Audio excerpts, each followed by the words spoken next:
Selamat sore, Assalamualaikum warahmatullahi wabarakatuh. Terima kasih ya. Hari ini Bang Heri beberapa hari ndak nongol neng channel ini. Wih, kemana ini? Ya mungkin kesibukan ya.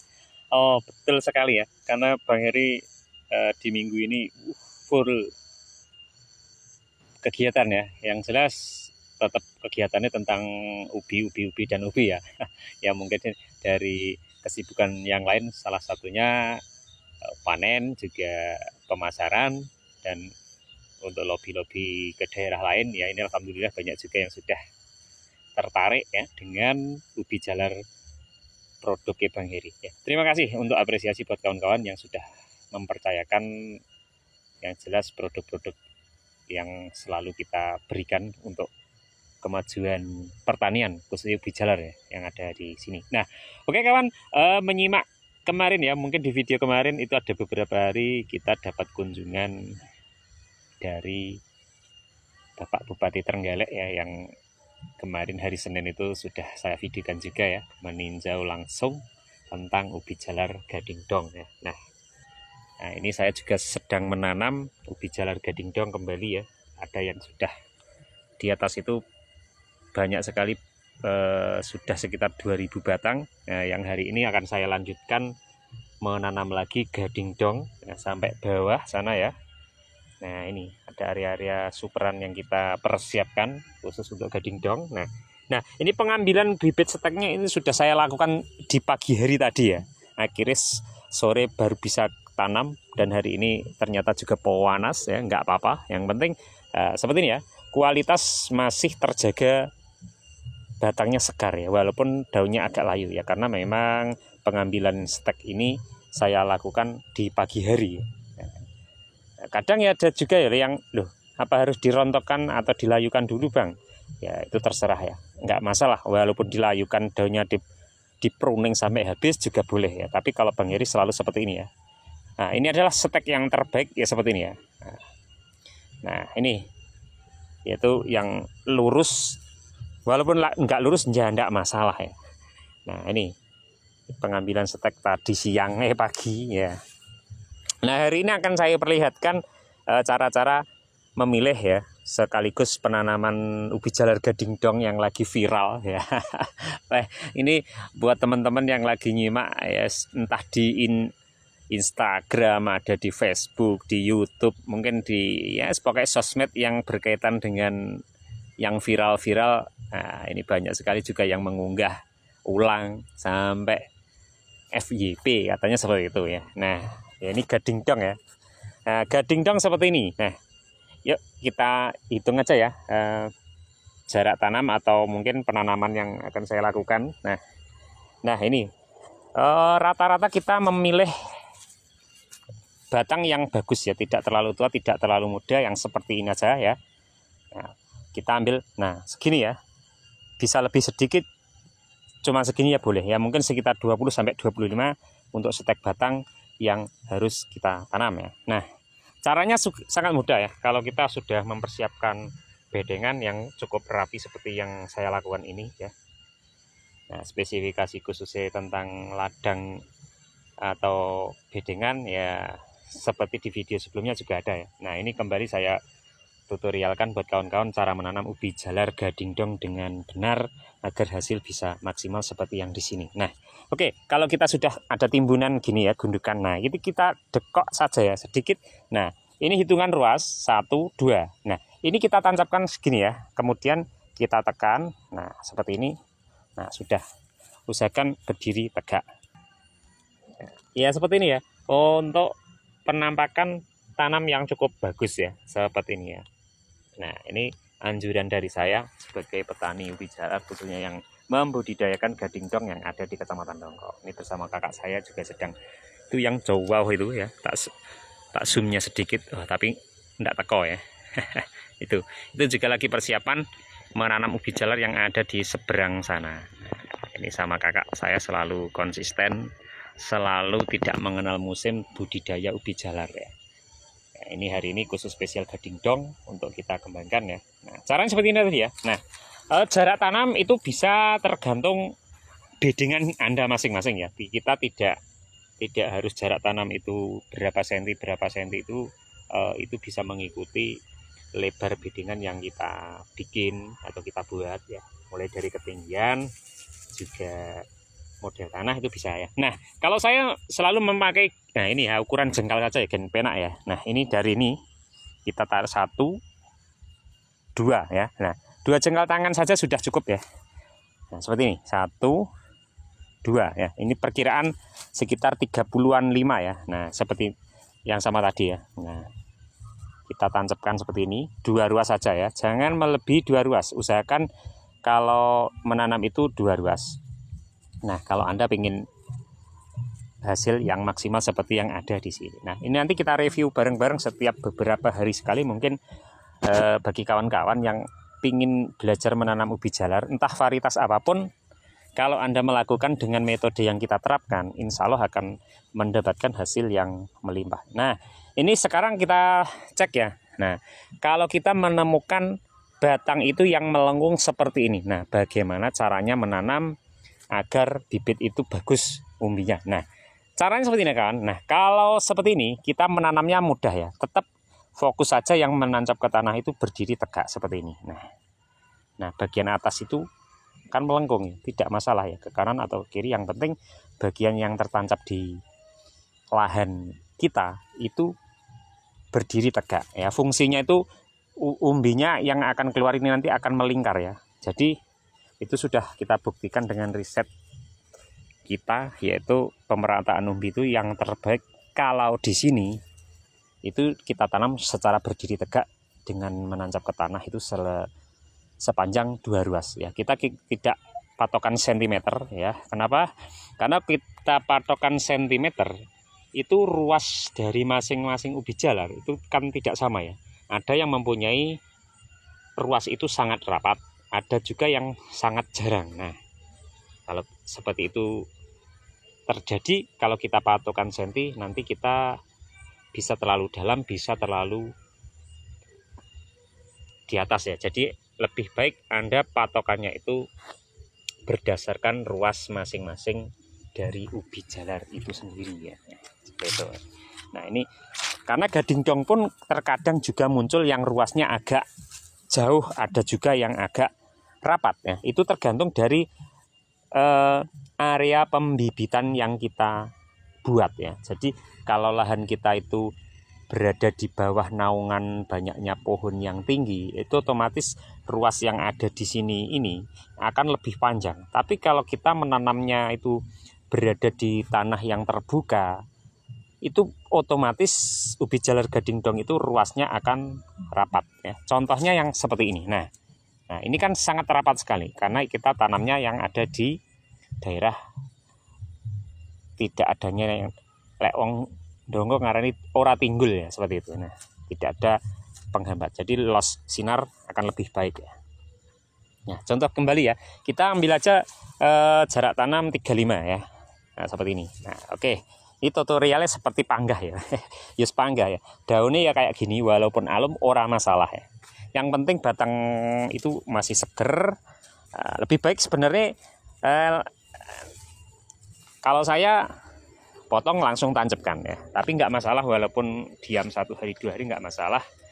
Walaupun ada yang sudah daunnya di pruning juga nggak masalah. Yang penting sesuai dengan perawatannya akan tumbuh dengan bagus ya. Seperti itu saja bagaimana cara menanam ubi jalar gading dong, khususnya yang hari ini review buat kawan-kawan. Nah, nih kita ngintip bagian atas ya. Ini untuk tutorialnya sudah saya berikan sedikit masukan buat kawan-kawan yang ingin berbudidaya tanaman ubi jalar ya. Ubi jalar tapi ini tidak menjalar ya. Nah, ini langsung aja reviewnya semua jenis ya. Nah, ini yang kemarin sore tak tanam sudah mulai berdiri. Ini adalah Red Kasdu yang terbaru dari saya. Ini insya Allah kita launching tahun 2025 nanti ya untuk pembibitannya. Dan ini adalah pelangi madu ya. Pelangi madu usianya 8 hari ya. 8 hari pasca tanam. Nah, ini sudah mulai tumbuh tunas seperti ini ya. Nah, ini adalah spesial yang mempunyai batang cukup seksi, yaitu pelangi madu ya. Ini umbinya nggak main-main, bisa kita ciptakan dengan jumlah banyak dan panjang dan juga besar ya. Nah, ini bedengan atau area ini kita khususkan pelangi madu ya. Yuk lanjut kawan ke atas ya, yang gading dong ya, sama-sama usia 8 hari ya. Nah, seperti ini. Kalau sudah berada di lahan selama 8 hari, ini belum kita pupuk sama sekali. Nah, bibit sama seperti yang awal ya di tutorial tadi. Ya sudah ngambil pagi, sorenya kita tanam. Nah, ini sudah usia 1 minggu ya. 1 minggu sudah penampakannya hidup ya. Ini bagus sekali. Nah, ini kita nunggu seminggu lagi kita pupuk ya. Nah, ini untuk takaran pupuk nanti kita sesuaikan dengan kebutuhan ya. Jadi nek batangnya kecil ya seperti apa, besar seperti apa. Nah, seperti ini. Ini untuk khusus gading dong. Kemudian lihat saja juga ya yang ini gemoy 01 ya. Untuk gemoy 01 ini lebih cepat lagi ya pertumbuhan tunasnya. Nah, kita intip ya. Nah, ini tunasnya sudah muncul ya, seperti ini. Tunas-tunas dari gemoy 01 ya. Untuk gemoy yang lain, yang 122, 132 dan 112 itu berada di lahan sebelah. Jadi tidak bisa saya review hari ini. Mungkin di hari yang lain saya akan review buat kawan-kawan yang gemoy yang lain. Karena hari ini di sini cuman gemoy 01 yang saya kembangkan ya. Untuk yang 122 sama 132 dan lain-lain itu berada di lahan yang sebelah. Nah ini. Oke, menuju jenis terbaru lagi ya. Ini juga gading dong ya. Yang bagian red kasdo ya. Nah, red kasdo kita sudah nanam ini sekitar 1000 lebih ya batang. Nah, ini sudah mulai tumbuh tunas ya. Ini red kasdo 1 sama red kasdo 2 ya. Nah, bedanya ini ya. Batangnya, pupusnya, nah, yang satu ada ungunya, yang satunya tidak. Nah, ini sama-sama berwarna merah ya, kulitnya oranye. Oh, bagian dalam oranye, yang dalamnya yang membedakan cuman ada sedikit ungu sama oranye saja ya. Nah, seperti ini ya. Ini kemarin ngambilnya bibit terlalu kecil ya, karena memang masih dalam proses pengembangan semuanya. Jadi bibit yang walaupun sekecil apapun itu saya tanam, tidak masalah ya. Untuk bibit yang kecil, untuk red kasdo sudah kita kita riset, walaupun bibitnya sangat kecil itu nanti akan tumbuh dengan subur ya. Contohnya ini. Nah, ini sudah mulai muncul tunas ya. Ini sama, kita membuat jarak tanam. Nah, seperti ini ya. Ini kita review ya. Ini red kasdo 1 ya. Jarak jengkal ya, ini 1 2. Nah, rata-rata kita memakai 2 jengkal saja ya untuk segala jenis ubi jalar yang kita kembangkan. Itu sudah maksimal ya. Mungkin ada juga yang bilang, "Loh, Bang, kok terlalu jarang ya?" Nah, itu nggak masalah ya. Kalau mungkin di tempat Anda lahannya yang lebih subur, itu bisa Anda tanam lebih rapat dari yang ada di sini.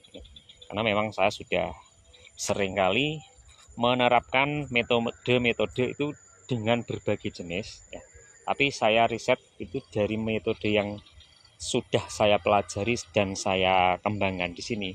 Ini adalah metode saya yang paling bagus, mulai dari produksinya dan semuanya, pokoknya ya, mulai dari jumlah pendapatan kilonya per batang, dan dikalikan kalau kita menanam model yang lain, itu paling bagus adalah metode yang saya terapkan seperti ini ya. Kemarin juga ada yang bilang, "Loh Bang, kalau saya menanam dengan metode itu umbinya kok sedikit ya?" Nah, itu bisa dilakukan, diuji dengan tanaman yang lain ya. Mungkin banyak hal ya, bukan karena faktor ruasnya yang ditancapkan itu cuma 2 atau 3, tapi faktor perawatan juga sangat menentukan. Jadi walaupun ubi jalar apapun jenisnya yang berkualitas atau tidak, kalau kita menanam asal menanam itu juga pasti akan kurang maksimal. Jadi kesimpulannya adalah harus adanya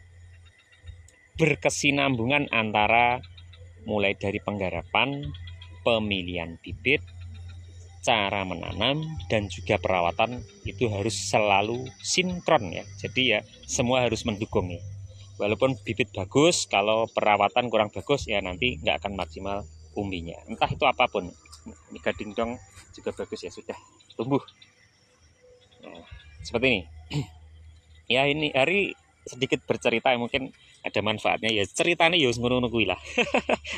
Terima kasih ya yang kemarin juga sudah datang ke tempat saya, ingin belajar membuktikan ya, banyak ya, dan terima kasih ya.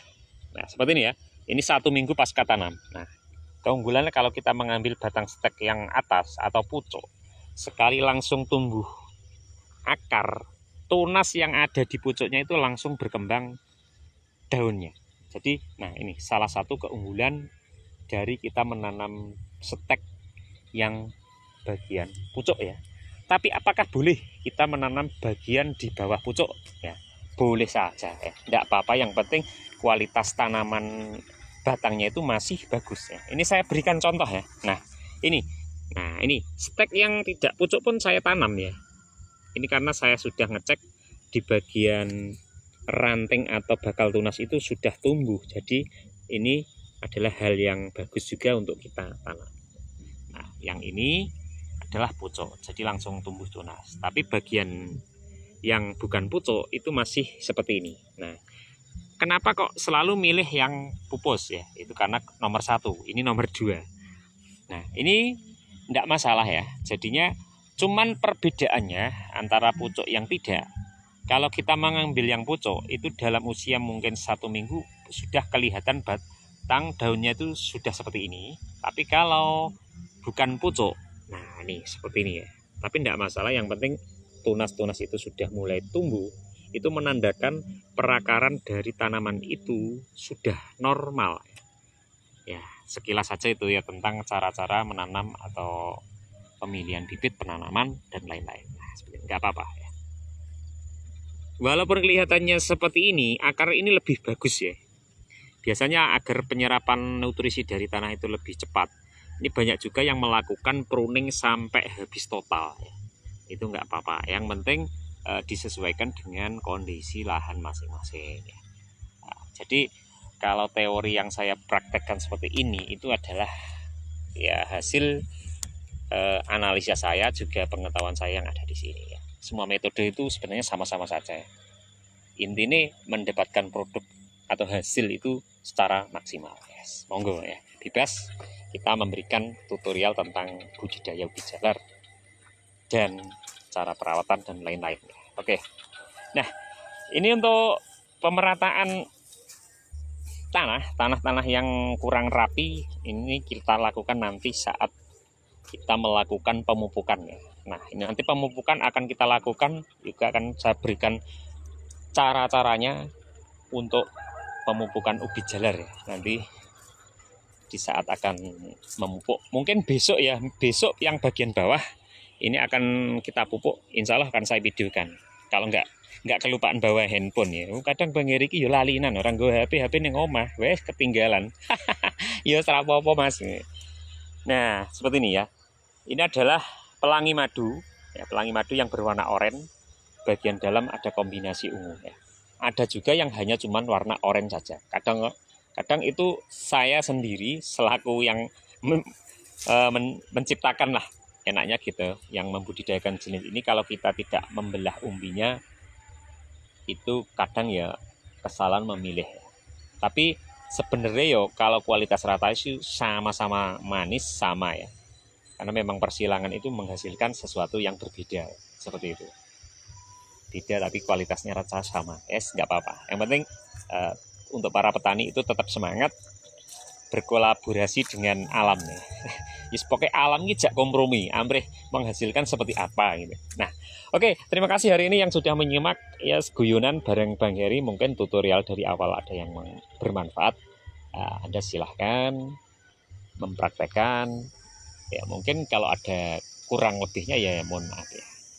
Gak apa-apa, yang penting untuk para petani tetap semangat untuk terbaik kita semuanya ya. Salam Tani Indonesia. Assalamualaikum warahmatullahi wabarakatuh.